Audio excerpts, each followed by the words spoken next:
thérapie de la gang du matin. Thérapie sexue, le jeudi, elle nous amène dans son bureau, évidemment, sous le couvert de l'anonymat. Hein? Ben oui, c'est sûr, le secret professionnel, c'est sûr. Mais dans ton bureau, Geneviève Côté, salut. Salut, On mon utilise beaucoup l'expression « avoir le hic ». Tu l'entends, ça? Mais je l'entends, oui. En fait, des fois, les gens, ils vont pas le nommer comme ça, mais c'est un peu le même feeling, le même sentiment. Puis je trouve important d'en parler parce que, bon, on en entend beaucoup parler sur les réseaux sociaux de façon rigolote, un petit peu légère, mais il y a quand même quelque chose au niveau psychologique qui se passe, qui peut se passer quand on a le hic. C'est quoi? C'est quoi avoir le hic? Le hic, hein, c'est vraiment quand on a un soudain dégoût ou sentiment de rejet envers la personne, là, même si la chimie est en train d'opérer, là, et là, soudainement, la personne va dire quelque chose, faire quelque chose, un comportement, des propos, et là, on va vraiment comme déconnecter de la chimie, puis là, on va ressentir du dégoût. Mais il y a des choses qui sont normales. Mettons, j'avais pas vu ça, mais tu tiens des propos racistes. Exactement. Mais est-ce qu'il peut y avoir des hic plus... Anodin. Ça vient, cette affaire-là. Oui, exactement, Futile. exactement. Et je trouve ça important ce que tu nommes parce que ces hics-là, il faut les écouter parce que le hic peut avoir un effet de protection. Le dégoût dans l'histoire de l'homme a permis à l'homme, exemple, à l'homme des cavernes, de ne pas manger de la viande avariée, de ne pas tomber malade. Donc, le dégoût a une fonction de protection de survie. Donc, il faut l'écouter. Puis je trouve que c'est un très bon exemple que tu donnes, propos misogynes ou comportements violents, exactement. Là, si je sors de ça, là, on n'est pas dans ce genre de hic-là. On m'a déjà raconté que quelqu'un avait le hic parce que l'autre commande du croton au resto à des J'ai déjà entendu ça. Moi aussi, ça me dit quoi? On dirait que ça me dit quoi, moi aussi? Bon, ben là j'aurais envie de demander à cette personne-là, ben, au niveau de ses valeurs, au niveau de l'alimentation, cette personne, est-ce qu'elle est végétarienne? Il y a peut-être quelque chose au niveau du croton, en tout cas. Bref, tout ça pour dire que, ben là, on va pas faire la thérapie de la personne live. Il y a quelque chose de personnel, je pense, dans le croton aussi. C'est comme si c'est mon petit croton, faut que je sorte ça chez nous. Je pense pas que tu faut absolument étaler ça là, devant tout le monde, là, du croton. C'est ça, mais j'irai voir c'est quoi la signification du croton pour la personne, mais on y reviendra une autre fois. Balance ascendant croton. Mais juste le mot. Puis un extra du croton. Ça m'écoeure. Ah non, c'est sûr que dans une première date, tu fais regarde-toi une petite jambe. Mais bref, mais est-ce que ce hic-là, oui, mais en fait, ce que je trouve intéressant, c'est que le hic nous permet aussi d'en apprendre sur nous. D'en apprendre par rapport à nos valeurs, donc, mais aussi, tu sais, avec les réseaux sociaux et tout ça, on a l'impression que les relations, qu'on s'attend, on idéalise les relations, que tout est lisse, que tout est beau, que tout est parfait. Mon Dieu, c'est tellement loin de la réalité. Fait que, vous allez en ressentir des hic. Il va y avoir des moments où vous allez faire, oui, hein, c'est quoi qu'on vient de faire? Ça, je veux juste le normaliser. Même chose dans la sexualité. Il va y avoir des relations sexuelles, des fois, vous allez faire, c'était pas c'est normal. Ça veut pas dire que quand on a le hic, c'est la fin.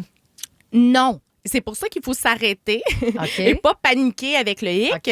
Ben, ça pourrait être la fin. Là, je mets de côté là, tout ce qui est le hic, là, vraiment défensif. Mais souvent, ce que j'observe dans le bureau, puis quand on creuse un petit peu, c'est que les personnes qui ont, exemple, un attachement anxieux, les personnes qui ont des blessures d'attachement, qui ont un attachement insécure, OK? C'est un mécanisme de protection, le hic. Ça permet à la personne de ne pas se faire rejeter, de ne pas se faire abandonner. Félix, il se pointe. Non, mais Félixon. Mais moi, ça te parle, je suis ça. de Ça te type parle, attachement ça. anxieux, oui. Donc là, tu te cherches peut-être, est-ce que c'est comme une défaite pour ça m'énerve, fait que ça marchera pas, je m'en vais avant. Mais tout ça, c'est inconscient. C'est vraiment un mécanisme d'autoprotection. Donc, il y a quelque chose que quand on est anxieux d'être abandonné, on voit les relations, on voit l'autre, on voit comment ça se passe entre nous avec une loupe. Okay? Donc, on appelle ça l'hypervigilance. Donc, on a une forme d'hypervigilance. Qu'est-ce qui arrive si on regarde les choses avec une loupe? Là, vous regardez votre peau avec une loupe, bien, vous allez voir toutes les petites imperfections. C'est normal. Donc, je suis bien hydraté, par exemple. Il y a quelque chose de vraiment, quand on porte cette blessure-là, qu'on va peut-être avoir tendance à avoir un petit peu plus le hic parce qu'on porte trop attention. Donc, tu sais, essayez d'avoir plutôt un portrait d'ensemble. Quand le hic va arriver, si ça vous arrive à un moment donné, on respire. Essayez de vous dire, qu'est-ce qui vient de se passer?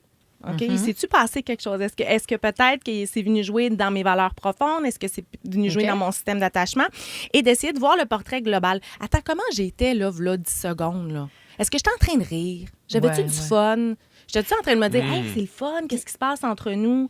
Est-ce qu'il faut le nommer? Est-ce qu'on doit dire à l'autre, hey, ça, là, faut que ça m'énerve? Tu sais, comme pas changer l'autre, mais dire ce comportement-là, faut que tu l'arrêtes, là, parce que. C'est une bonne question. Puis, tu sais, je pense que ça va dépendre de chaque situation. Ça se peut qu'à une première date, même si c'est une première date, ça se peut se dire ça parce qu'il y a une chimie avec la personne, la communication est bonne. C'est quelque chose qu'on peut dire plus tard. Tu sais, je donne l'exemple tantôt, là, tu parlais de ton chum qui se racle la gorge. Mais c'est une forme de hic, mais en même temps, tu l'as pas laissé pour ça. Là, puis je veux dire... sur le bord, sur le bord.